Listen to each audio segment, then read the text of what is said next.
Thanks for joining us. I'm Megan Roberts. We begin tonight in Nunavut, where the territory's Information and Privacy Commissioner is sounding the alarm over privacy issues involving children in care. A recent report found an assistant deputy minister has been getting unauthorized access to some documents. Samuel Watt has the details.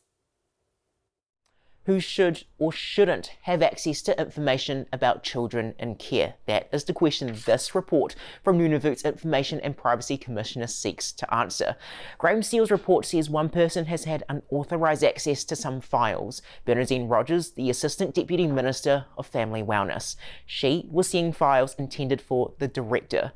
The review came after a complaint from Jane Bates, the Territory's representative for children and youth. We were also violating the Child and Family Services Act because we were sharing information operationally, confidential information about our reviews and those types of things with the Assistant Deputy Minister. Very few people are allowed to discuss child protection files by law.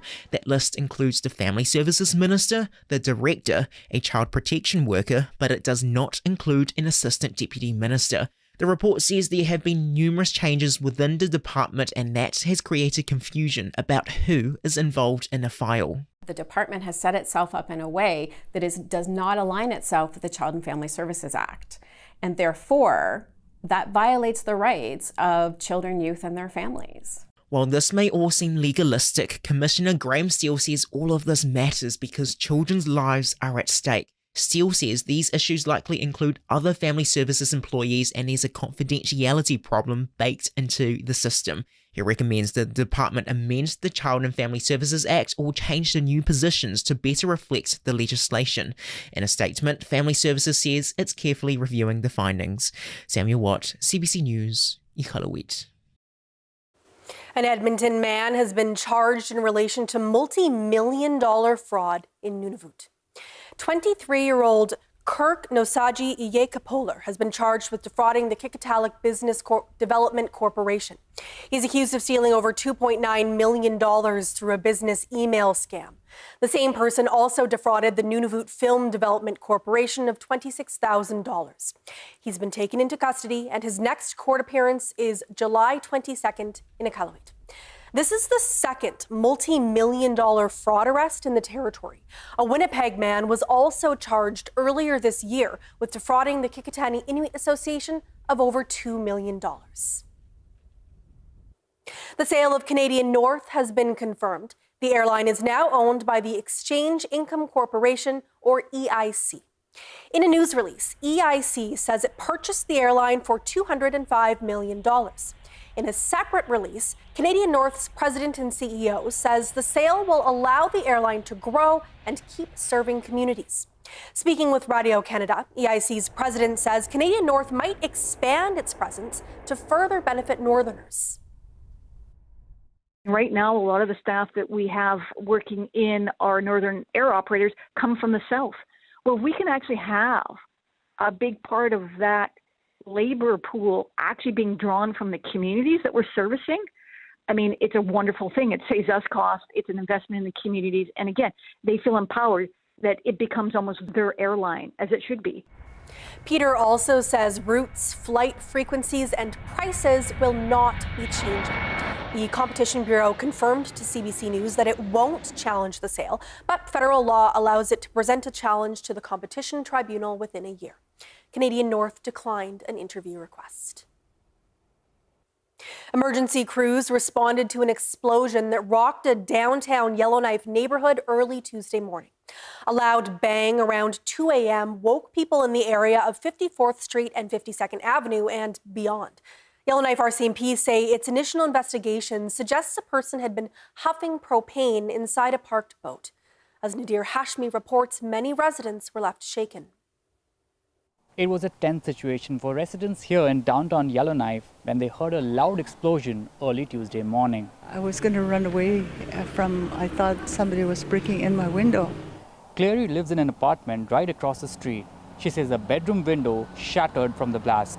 She described the moment as scary. Clary ran outside with her neighbors and saw debris everywhere. Pieces of a boat were scattered across the road, nearby properties even hanging from trees. Another resident says the force of the explosion was massive. Even the medicine cabinet in his bathroom was knocked off. The doors flew open and stuff flew on the sink, so that's how powerful it was. It was very powerful. Meyer says he went outside and saw someone lying injured next to the boat. I went to go help them, and the RCMP came along and told me to back off, and so I just went back into my yard. In a news release today, police say initial investigations suggest a person had been huffing propane inside a parked boat. That boat then exploded. The person was found severely injured on the ground after the explosion. Officers provided first aid until the fire department and ambulance arrived. The victim is said to be in critical condition and was flown out of Yellowknife for treatment. The apartment manager for the same building that Clary lives said she got several calls from tenants. Many couldn't sleep later, and the apartment building also took significant damage. Well, there's windows broken, the bottom suite, top suite, the bottom windows, all the upstairs over there, on top of the veranda, it's all, the roof is coming down. With lots of glass, debris, screws and nails lying on the street, Meyer said he spent some time later that morning sweeping the street of debris. Police say the investigation into what happened is ongoing. Nadeer Hashmi, CBC News, Yellowknife. The federal government announced over $13 million in funding for 5 new energy projects today in Yellowknife. Of the 5 projects, 2 are in the NWT and the rest are in Alberta. In Yellowknife, Denendeh Manor is an Indigenous-owned building with both commercial and residential units. Every winter, thousands of liters of diesel heating oil is burned to keep the building warm. Now, the manor is receiving close to $2.3 million towards heating and energy efficiency. And we knew we could do better. That's why we developed this energy retrofit project. And we're replacing our oil heating system with a clean burning wood pellet biomass boiler. We're upgrading our windows, doors, and building envelope. We're adding new thermostats, motion sensors, and key fobs for greater efficiency and safety. Those aren't just upgrades. This is a complete transformation. The Nunavut Regional Corporation is also receiving funding. It'll get around $4.6 million. The funding will be used to bring solar power to Nunavut-owned cabins. The Prime Minister has met with representatives of the big 3 automakers and the Canadian auto industry in Ottawa. The talks come as Canada prepares to resume trade negotiations with the Trump administration. As it stands, tariffs on the sector remain at 25%. Olivia Stefanovich has more. Automakers arrived at the Prime Minister's office with a clear objective. What do you want to get out of today's meeting? We're here to talk about the importance of the auto sector. We'll be discussing EV mandates, of course, as well as a range of other policies to make sure the sector succeeds. Do you think that's sustainable, though? Well, the EV mandate itself is not sustainable. The targets that have been established cannot be met. Since March, the big 3 North American auto manufacturers, General Motors, Stellantis, and Ford, have asked the federal government to repeal a mandate requiring all new vehicles to be emissions-free by 2035.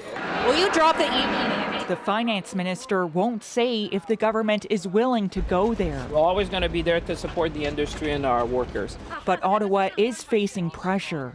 So when I put tariffs on Canada, they're paying 25%, but that could go up in terms of cars. On top of threats of even more tariffs, the U.S. is set to phase out electric vehicle tax credits from the Biden era if President Donald Trump's so-called Big Beautiful Budget Bill becomes law. Addressing these zero-emission vehicle mandates is key. We've been very worried and very expressive about that concern, that if those companies can't sell into the U.S., profitably, they won't sell into the U.S. profitably. These aren't charities, they're publicly traded companies. The Prime Minister's office says Mark Carney spoke to automakers about the work his government's doing to land a new trade deal with Trump by July 21st. We're doing what's necessary in order to get the best deal for Canadians, and we get the best deal for Canadians, we'll agree to it. If there's no agreement by that deadline, the federal government vows to impose countermeasures, retaliatory tariffs that Carney says will match the state of negotiations.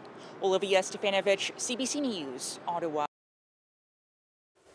Nunavut RCMP want help locating a missing teenage boy in Arctic Bay. 14-year-old Richard Jr. Bolender, also known as Yayi, was last seen in the community on June 28th. He's described as 5'4" and weighs 140 pounds. Anyone with information is asked to contact the local police detachment. This astonishing world, with its infinite possibilities, calls to the world shapers, impact makers, visioneers.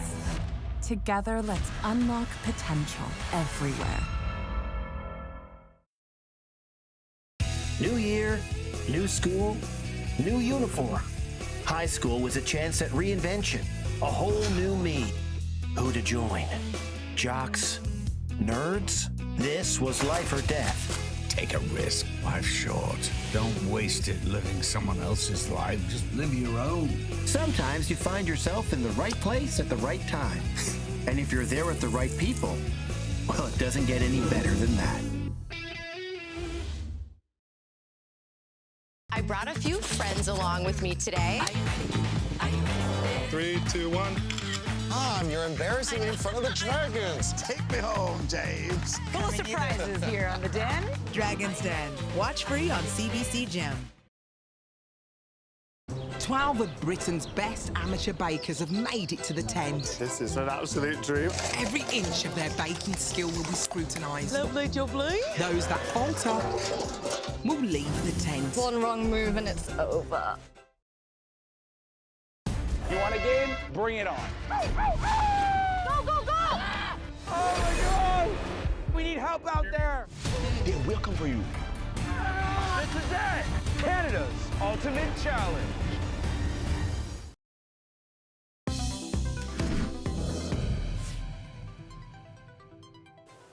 NWT Fire has published its latest fire update. 72 fires are burning across the territory.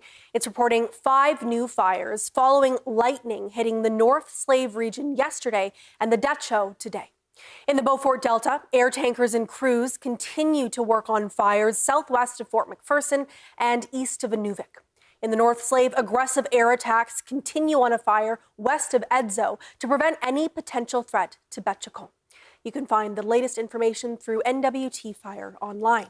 And there's a fire ban in Yellowknife right now. The city says it's due to dry conditions, which pushed the fire danger rating to extreme. The Yellowknife fire ban took effect at 5 p.m. this evening, and it will remain in place until further notice. The city says the ban includes all open-air burning, fireworks, and approved fire pits. It does not include camp stoves and enclosed barbecues. Meanwhile, in the Yukon, fire restrictions have been lifted for all regions. The Yukon government says wet weather, decreased fire behavior, and progress by fire crews helped the situation.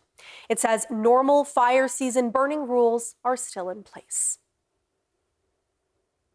A long-awaited project is now shipping liquefied natural gas from the northwest coast of BC to Asia. As the CBC's Paula Duhatschek explains, some experts say this could be the first step on the road to Canada becoming a major LNG player. Others, though, think we've already missed the boat.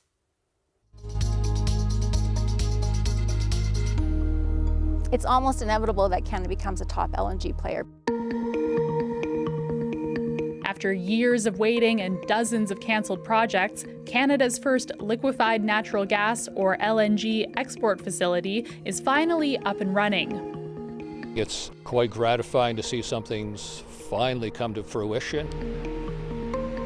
Demand for LNG is growing. There's political will to build major energy infrastructure and several projects in various stages of development. It means, in one word, prosperity. Canada has fumbled this opportunity before. It lags far behind the U.S., the world's largest exporter. One of the fundamental problems has been it's been very, very difficult to build any kind of energy infrastructure in Canada. But will it be any different this time around? I see the politics, I hear the politics, but I just don't see the substance. You inevitably get resistance. You inevitably get large portions of the population fighting back. This quiet fishing village on the northwest coast of BC is home to about 500 people. Within a few years, it could have a conspicuous new neighbor, a floating LNG export facility proposed by the Nisga'a Nation of BC. We see the project not just benefiting for the moment, but in perpetuity. It will cost more than $20 billion to build the Citizenship LNG project and a pipeline to supply the facility. Citizenship is one of 7 projects in various stages of development, most with Indigenous partners. If all of them go ahead, Canada could go from exporting 0 tons of LNG to more than 50 million tons per year. Certainly it makes Canada more of a player on the global stage for natural gas.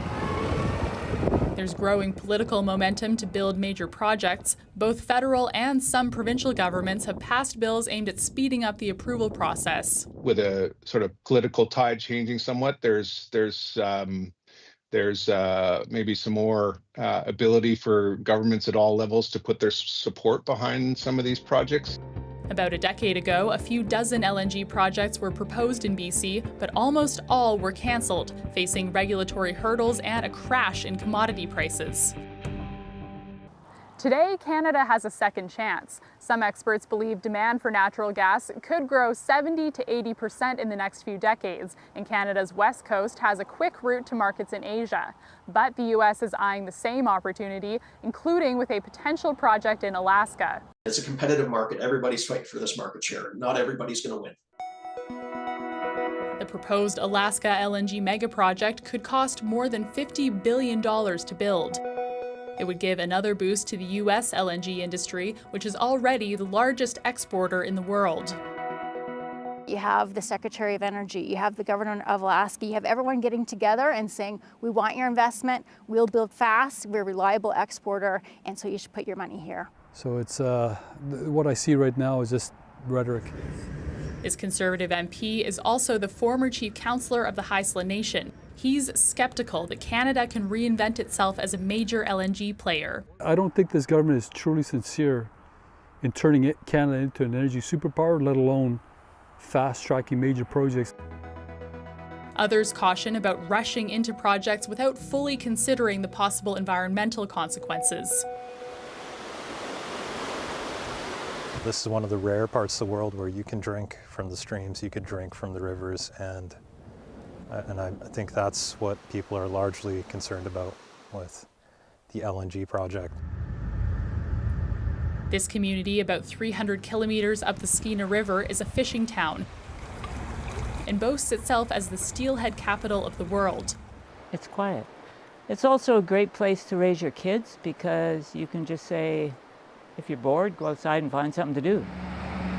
It's also about 15 kilometers from the Prince Rupert gas transmission line. If built, the pipeline would bring natural gas from northeastern BC to the Citizenship project on the coast. I would say this is the calm before the storm right now. The Nisga'a Nation, for its part, says it's consulting with communities along the route and has struck several deals with other First Nation communities. But community members here say protests are still likely. There will probably be road blockades. There will be people standing out there saying it's not going to happen here. Climate concerns are another issue. Natural gas can help countries lower emissions by getting off coal, but it is still a fossil fuel. On a global scale, kind of climate change has dropped down the political agenda a bit, but as I say, I think in the longer term, it's going to be something that people are going to want to address. That means the clock is ticking if Canada wants to ride the wave of growing LNG demand.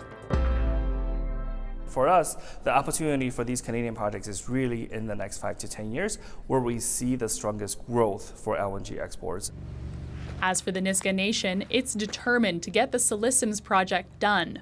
We want our children, their children, and their grandchildren, the future generations of the Nisga'a Nation to benefit and to truly govern ourselves. She's expecting a final investment decision later this year and is already looking forward to the project's very first shipment as soon as 2029. It's going to be amazing, and it's going to be bringing a lot of smiles and happiness to our people.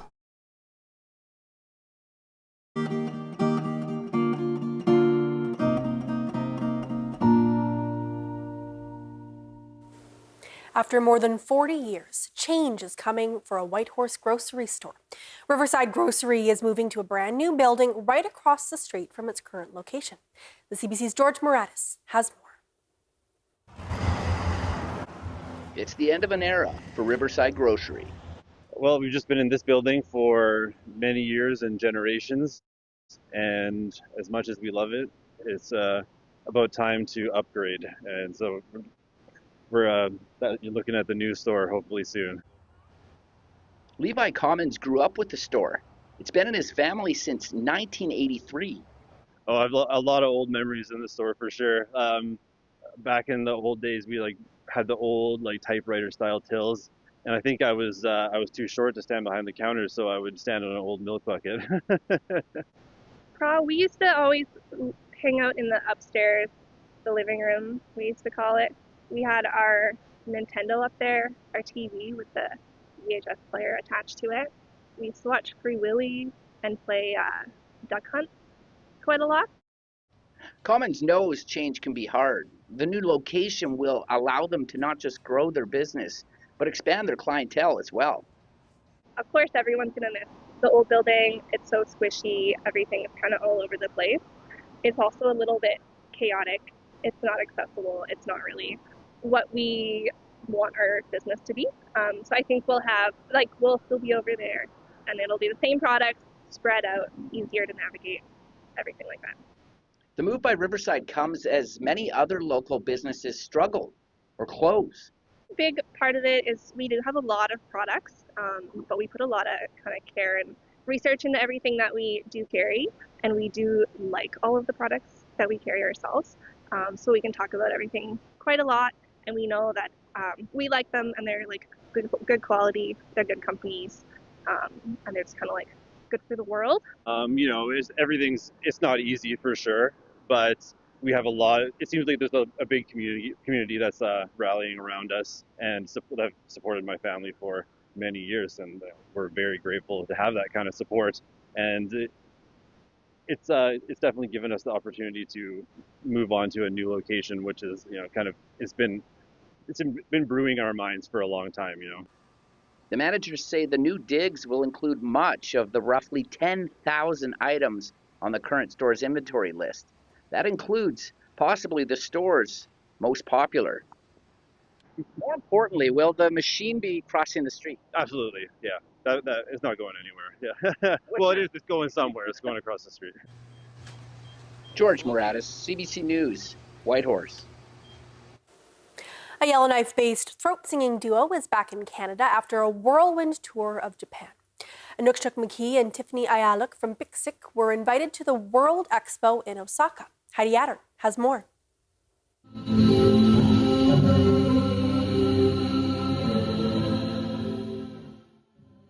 Inukshuk McKay and Tiffany Ayaluk are back in the Arctic. The sisters and their families were brought across the ocean so they could showcase Inuit music and culture.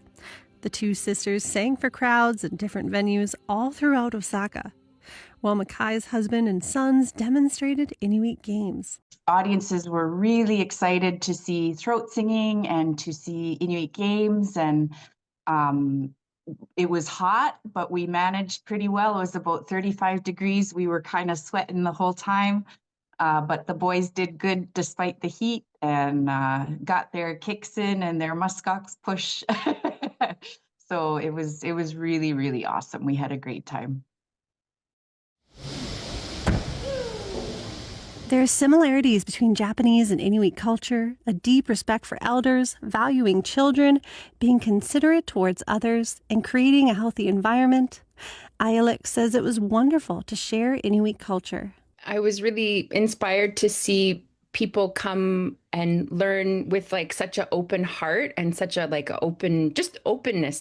I think it's really important, now that we're a global world, we know about each other across the ocean. I think it's important to note the differences, but also the similarities. And recognize that we're all just people. We're all just trying to do our best in our day-to-day lives to live and to navigate a really changing world. And the ways that we're doing it might look different from the ways other cultures are doing it, but we can learn from each other.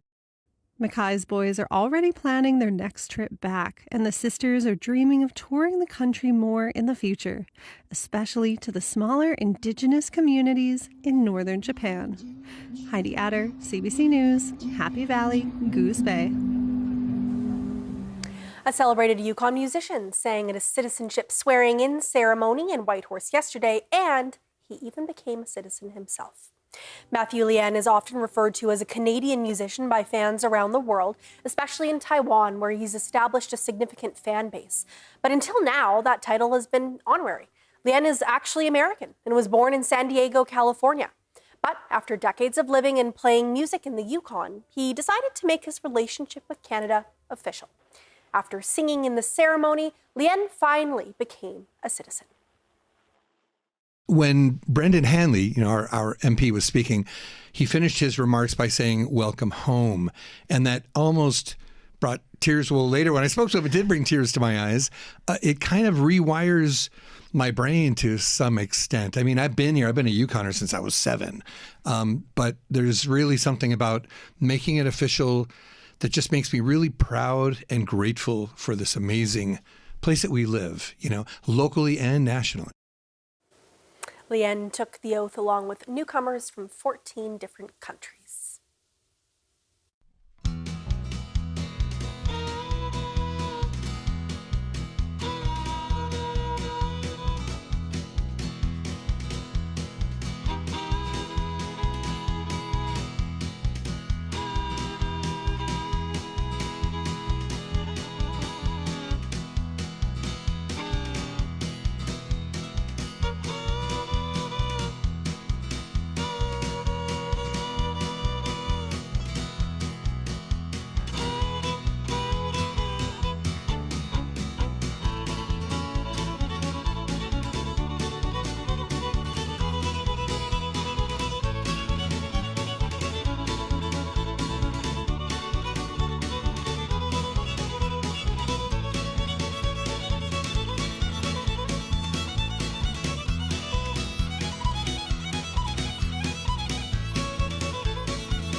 Samba K Civic Plaza in Yellowknife was packed on Tuesday for Canada Day celebrations.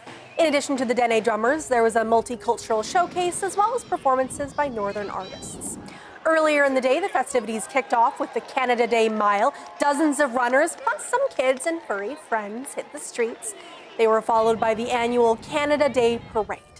This year's theme was Northern Animals, and people lined the streets to catch a glimpse of the action. And that is Northbeat for tonight. For news anytime, go to cbc.ca/north. We leave you with the Taiko Japanese drummers from yesterday's Canada Day celebrations in Whitehorse. Thanks for watching. I'm Megan Roberts. Have a good night.